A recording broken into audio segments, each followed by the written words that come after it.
नमस्कार दोस्तों, पीसीएस गुरुजी में आपका स्वागत है। दोस्तों 5 जनवरी, 6 जनवरी, 7 जनवरी का करंट अफेयर्स लेकर आए हैं। द हिंदू और इंडियन एक्सप्रेस में यूपी से संबंधित जो भी करंट अफेयर्स है उसको डिस्कस करेंगे। इसमें प्री और मेंस दोनों से संबंधित जो है आपको कंटेंट मिल जाएगा। तो पहला जो खबर है जो इंपॉर्टेंट है, HMPV यानी एक वायरस जो है ये मार्केट में आ गया है और ये वहीं से आया जहां से पहला वाला वायरस आया था, यानी कोरोना वायरस आया था चाइना से एक HMP वायरस जो है आ गया है। एग्जाम में इसके बारे में सवाल जो पूछा सकता है वो ये है कि इसका पहले फुल फॉर्म क्या है। ठीक है, तो ह्यूमन मेटान्यूमो वायरस ये वायरस है, इसका पूरा नाम है ह्यूमन मेटान्यूमो वायरस है। और इसके सिम्टम्स जो हैं वो बिल्कुल एक जैसे कि आम खांसी जुकाम के होते हैं वैसे सिम्टम्स हैं। इसमें नाक बहना हो गया, खांसना हो गया, सांस लेने में दिक्कत होना हो गया, ठीक है, गले में खराश होना हो गया, तो सर दर्द, थोड़ा सा बहुत बुखार भी सकता है। तो नॉर्मल से सिम्टम्स हैं जो आपके कोल्ड एंड कफ में होते हैं। वैसे तो ये अमूमन 5-6 दिन के अंदर खुद ही ठीक हो जाता है, लेकिन जिनकी इम्यूनिटी खराब होती है, जिनको चेस्ट में दिक्कत होती है, थोड़ा सा जो लंग्स में समस्या होती है, तो उनको थोड़ा मेडिकल ट्रीटमेंट लेना पड़ता है। ठीक है, इंडिया में ऑलरेडी कुछ केसेस रजिस्टर्ड हो चुके हैं, इसीलिए ये जो वायरस है HMPV एग्जाम के लिए इंपॉर्टेंट हो सकता है। अगला खबर जो है वो ये है कि इसरो ने जो अपना 30 दिसंबर को जो रॉकेट भेजा था, यानी PSLV C60, ठीक है, PSLV C60 भेजा था, और जिसमें 2-3 चीजें को करने का उनका एक मकसद था। जिसमें पहला था, जिसमें मैंने वीडियो बताया था कि डॉकिंग कराएंगे। डॉकिंग मतलब है अंतरिक्ष में दो ऑब्जेक्ट्स है उनको जोड़ना, ठीक है, डॉकिंग कहते हैं उसको। तो इसरो जो है वो चाहता है कि डॉकिंग का एक्सपेरिमेंट सक्सेसफुल हो जाए। अभी एक्सपेरिमेंट हुआ नहीं है, 9 या 10 तारीख को एक्सपेरिमेंट होगा, ठीक है। और अगर इंडिया कामयाब हो जाता है तो ये दुनिया का चौथा देश होगा डॉकिंग करने में। डॉकिंग किस लिए कर रहा है कि वहां पर एक प्लेटफॉर्म क्रिएट कर सके जहां पर भविष्य में मंगल ग्रह पे या चांद पे जाना हमारे लिए इजी हो सके, हमें बार बार पृथ्वी पे आना पड़े, क्योंकि पृथ्वी पे आते हैं तो पृथ्वी की ग्रेविटी को पार पाने के लिए बहुत सारा फ्यूल जो है वो खर्चा हो जाता है। तो ये तो भी भविष्य में होगा। डॉकिंग के साथ साथ 2-3 एक्सपेरिमेंट और परफॉर्म करने थे इसरो को, जिसमें से एक सक्सेसफुली परफॉर्म हो गया है। वो है इसरो का अंतरिक्ष में बीजारोपण होगा, यानी कि अंतरिक्ष के अंदर जो बीज होता है उसको अंकुरित कर दिया गया है। अगर आप फोटो देख रहे हैं तो यहां पर एक लोबिया जो है, जिसको अंग्रेजी में हम काओ पी बोलते हैं, लोबिया, उसके कुछ 8-9 जो थे बीज वहां इस एक बड़े से बर्तन में रखा गया था, और इसमें से 2-3 बीज में अंकुरित हो गया है, पत्तियां निकल आई हैं। अब यह अपने आप में बड़ा इंपॉर्टेंट एक्सपेरिमेंट है। भविष्य में जब इंसान अंतरिक्ष में लंबी यात्रा करेगा तो उसे खाना जो है पृथ्वी से ले जाने की जरूरत नहीं पड़ेगी। अगर ये सक्सेसफुल हो जाता है और आगे भविष्य में इसको और हम लोग एडवांस स्टेज पे ले जाते हैं तो जो एस्ट्रोनॉट्स होंगे वो अंतरिक्ष में ही खाना बना पाएंगे। इसलिए ये एक बहुत ही बड़ा एक सक्सेस हम कह सकते हैं, ये अभी इसरो ने इसको प्राप्त की है। तो यहां पर आप काओ पी या लोबिया को अंडरलाइन कर लीजिएगा, ये इंपॉर्टेंट चीज है। ये तीसरी खबर है कि सेंट्रल गवर्नमेंट ने अपनी जो PLI स्कीम है, ठीक है, सेंट्रल गवर्नमेंट ने अपनी PLI स्कीम को स्टील सेक्टर के लिए भी खोल दिया है। अब ये इंपॉर्टेंट है, ये सेक्टर बहुत इंपॉर्टेंट है। PLI स्कीम, ठीक है, PLI का फुल फॉर्म होता है आपका प्रोडक्शन लिंक्ड इनिशिएटिव, ठीक है, प्रोडक्शन लिंक्ड इनिशिएटिव। अब ये समझते हैं कि इंपॉर्टेंट क्यों है। देखिए, सन 2020 के अंदर जब पूरा दुनिया जो है वो कोरोना से ग्रसित था, तो डोमेस्टिक जो प्रोडक्शन को बढ़ाने के लिए या डोमेस्टिक मैन्युफैक्चरिंग को बढ़ाने के लिए कि भारत के अंदर चीजें बन सके और बाहर बिक सके, इसके लिए सरकार ने PLI स्कीम लेकर आई। ठीक है, पहले सबसे पहले टेक्सटाइल इंडस्ट्री में लेकर आते हैं, बाद में और भी इंडस्ट्री के अंदर इसको बढ़ा देते हैं।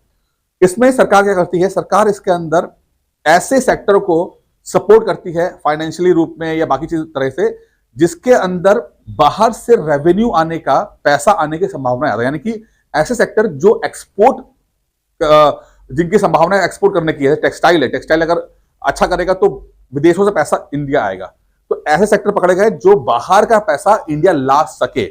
ठीक है, तो PLI प्रोडक्शन लिंक्ड इनिशिएटिव लाया गया, स्टार्ट टेक्सटाइल से कर दिया गया। वहां पर सफलता मिल गई, उसके बाद पैसा भी काफी इंडिया ने जनरेट किया, प्लस जॉब भी जनरेट की, तो पैसा भी आ रहा है, जॉब भी आ रहा है, ठीक है। अच्छा, अब अलग अलग सेक्टर्स में इसको बढ़ाया बढ़ाया, ठीक है।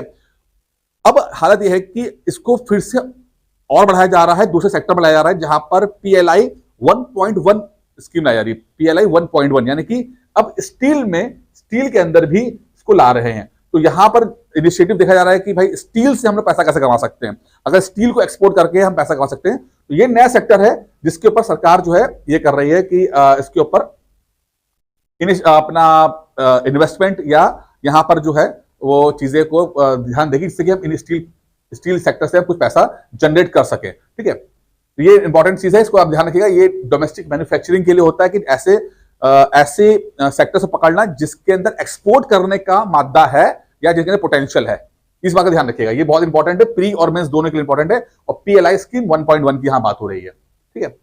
फिर है एक प्री के हिसाब से है कि 55 किलोमीटर की आरआरटीएस कॉरिडोर, ठीक है, जो ऑपरेशन में हो गया, इसका नाम है रैपिड रेल, जो है मेरठ से लेकर दिल्ली के लिए हो गया है, ठीक है।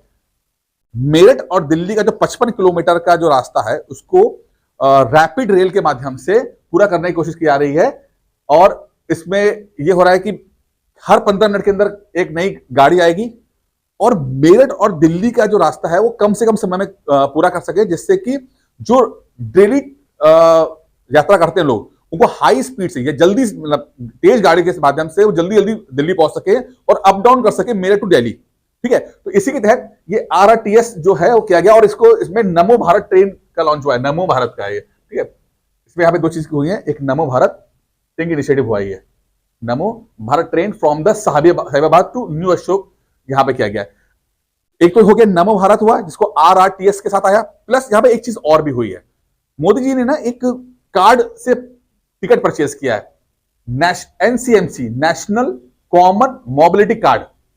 मोदी जी ने एनसीएमसी यानी national common mobility card use करके इसका टिकट लिया हुआ है। तो ऐसा कार्ड जो कि अलग अलग, जैसे ट्रेन हो गया, बस हो गया, हर जगह पे वो कार्ड इस्तेमाल कर सके, इसका बढ़ावा देने की मंशा से इसको इस्तेमाल किया गया। तो ये नमो भारत का ये है। और ये आप ट्रेन देख सकते हैं, हाई स्पीड ट्रेन है, सेमी हाई स्पीड ट्रेन कह सकते हैं, जिसकी स्पीड लगभग 120, 30, 40 किलोमीटर तक की होती है इसके अंदर, ठीक है। अच्छा, अब यहां पर एक खबर बड़ी इंटरेस्टिंग है कि बर्ड फ्लू जो है, बर्ड फ्लू से 3 टाइगर और 1 लेपर्ड के मरने की खबर है। बर्ड फ्लू जो कि बर्ड्स में होता है, वहां से जानवरों में और इंसान में ट्रेवल होता है, और जब भी इंसानों में होता है या चिकन के अंदर होता है तो चिकन सारे मार दिए जाते हैं, क्योंकि वो इंसानों में ट्रेवल कर सकता है। अब खबर आ रही है कि नागपुर के अंदर, ठीक है, नागपुर के जू में, ठीक है, वहां पर बर्ड फ्लू फैल गया और बर्ड फ्लू फैलने से 3 टाइगर और 1 लेपर्ड के मरने की खबर है। और ये जो बर्ड फ्लू है, इसको है H5N1। H5N1 ये एवियन इन्फ्लुएंजा है ये, ठीक है। खबर बहुत इंपॉर्टेंट है क्योंकि कोर्ट ने बोला है कि भाई इन जानवरों को ना क्वारंटीन किया जाए, यानी कि इनको बचाने के लिए इनको दूसरे इन्फेक्टेड जानवरों से मिलने ना दिया जाए, तो बहुत सारे जानवर मर सकते हैं। लेपर्ड है, लायन से बहुत ही प्रीशियस होते हैं ये, ठीक है। इसीलिए नागपुर बहुत इंपॉर्टेंट है। आपको आप इसे फोटो में देख पा रहे हैं कि शेर जो है ये मर गया है ये। तो H5N1 ये बहुत इंपॉर्टेंट चीज है, इसको आप याद रखिएगा, ठीक है। और ये इसने नागपुर के जू में ऐसा कोहराम मचाया हुआ है, ठीक है। ये प्री के लिए रहेगा, क्योंकि कई बार आता है कि कहां पे, किस जू पे, किस शहर के जू में जो है जानवर जो है वो मारे गए हैं बर्ड फ्लू से, तो वो नागपुर जू में मारे गए हैं, ठीक है। ब्लिंकिट एक कंपनी है, ठीक है, जिसमें आप लोग क्विक डिलीवरी होती है इसके अंदर, यानी कि 10 मिनट, 15 मिनट के अंदर या आधे घंटे के अंदर अगर आप ग्रोसरी मंगानी हो तो वो मिल जाता है। तो ब्लिंकिट बहुत फास्ट डिलीवरी करता है। अब ब्लिंकिट ने, इस कंपनी ने एक नया फीचर लाया कि अगर किसी व्यक्ति को जरूरत पड़ेगी तो 10 मिनट के अंदर एम्बुलेंस पहुंच सकती है। तो on Blinkit 10 minute ambulance services, ठीक है, यानी कि ब्लिंकिट ने एक फीचर स्टार्ट किया है, ब्लिंकिट एम्बुलेंस, जो मात्र 10 मिनट में जरूरत पड़ने पर पहुंच सकता है। तो पूछ सकता है सवाल आपसे कि कौन सी कंपनी ने 10 मिनट के अंदर एम्बुलेंस प्रोवाइड करने के लिए अपनी सर्विस स्टार्ट की है? तो ब्लिंकिट ने किया हुआ है, ठीक है। यहाँ पे एम्बुलेंस देख सकते हैं, बहुत अच्छी बात है। आर चिदम्बरम, ठीक है, आप देख सकते हैं आर चिदम्बरम जो है, आप एक बार देखिए यहां पे खड़े हैं चिदम्बरम, ठीक है। अभी ये 88 साल की उम्र में ये एक्सपायर हुए हैं मुंबई के अंदर। आर चिदम्बरम जो है बहुत ही रिनाउंड फिगर रहे हैं, ये चेयरमैन रहे हैं एटॉमिक एनर्जी कमीशन के चेयरमैन रहे हैं, पूर्व चेयरमैन रहे हैं, ठीक है। और 1974 में जो इंडियन न्यूक्लियर ब्लास्ट किया था और 1998 में जो ब्लास्ट किया था, इसके अंदर इनका एक्टिव रोल था। अभी जैसे फोटो में देख रहे हो, ये 1998 का न्यूक्लियर पोखरण का है इसके अंदर, ठीक है। ये पोखरण में जो हुआ था 98 के अंदर, वैसे दोनों ही पोखरण में हुए थे, ठीक है। तो इसके अंदर एक्टिव रोल प्ले किया था इन्होंने। जो 1974 में हुआ था, भारत ने जो किया था, उसको स्माइलिंग बुद्धा कहते हैं, उस प्रोजेक्ट का नाम स्माइलिंग बुद्धा है। 1998 में जो हुआ है उसको बोलते हैं ऑपरेशन शक्ति, स्माइलिंग बुद्धा ऑपरेशन शक्ति, ठीक है। जब 74 में हुआ था तो ये बोला गया था भारत ने कि भाई ऐसा है कि हम तो पीसफुल काम के लिए करेंगे, यानी बिजली बनाने के लिए करेंगे। लेकिन 1998 का था वो ये था कि हम इसको परमाणु हथियार के रूप में इसको यूज कर सकते हैं जरूरत पड़ने पे। तो राजा गोपालाचंद्रन जो है ये बहुत ही एक्टिव और बहुत ही प्रोमिनेंट फिगर थे। और एग्जाम में जो आपका करंट अफेयर्स वाला आया था ना, पर्सन इन न्यूज वाला, जो PIN वाला आया था, उसके अंदर इनकी खबर ज्यादा इंपॉर्टेंट है, तो आप ध्यान रखिएगा इस बात को, ठीक है। PIN, एक और आता है PIN, मिखाइल किविली। अब मैं सोचता मैं नाम पढ़ने में दिक्कत है क्योंकि ये जॉर्जियन नेम है, रशियन डिसेंडेंट वाला नाम है, मिखाइल केविल्स्की। अब ये खबर में क्यों है, आप इसे इनको देख सकते हैं।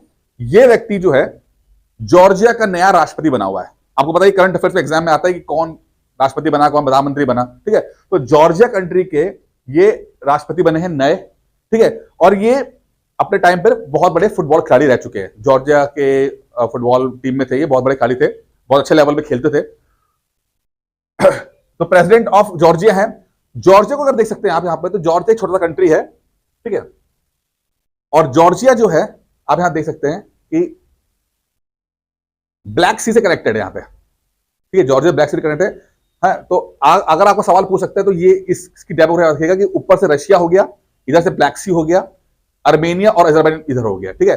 लेकिन ये कैस्पियन सी से नहीं मिलता। तो थोड़ा सा मैं कह रहा हूं ज्योग्राफी को समझने के पॉइंट ऑफ व्यू से कि जॉर्जिया जो है एक ऐसा कंट्री है, छोटा कंट्री, बहुत बड़ा कंट्री नहीं है, कि एक साइड उसके ब्लैक सी है, ऊपर रशिया है, नीचे अर्मेनिया और अजरबैजान है, ठीक है। अर्मेनिया और अजरबैजान दोनों के बीच में लड़ाई होती रहती है। अर्मेनिया क्रिश्चियन कंट्री है, अजरबैजान मुस्लिम कंट्री है, दोनों में लड़ाई झगड़ा होता रहता है। इंडिया ने अर्मेनिया को हथियार दिए, ठीक है। और इंडियन हथियारों की वजह से अर्मेनिया जो है इस समय अजरबैजान के ऊपर प्रेशर क्रिएट करने में कामयाब हो गया है, जिस बात को लेकर अर्मेनियन पब्लिक के अंदर इंडिया के प्रति जो है बहुत ज्यादा सॉफ्ट कॉर्नर आ गया है, ठीक है।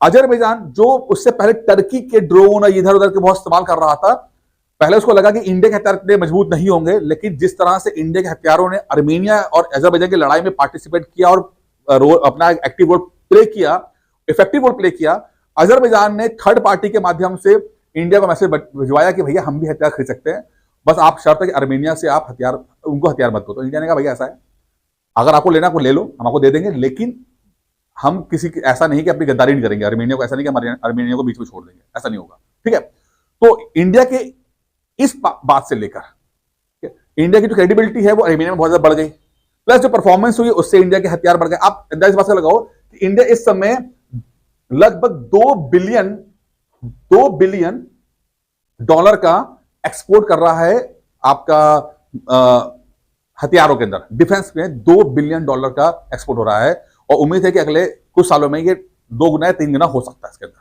तो ये अच्छा है रहा है। तो थोड़ा सा आप समझिएगा, पूरा में ज्योग्राफी दिया, अर्मेनिया अजरबैजान का ले लिया, जॉर्जिया ले लिया, रशिया और ये ब्लैक सी हो गया, ठीक है। तो ध्यान ज्योग्राफी को ठीक से पढ़ने वाला है।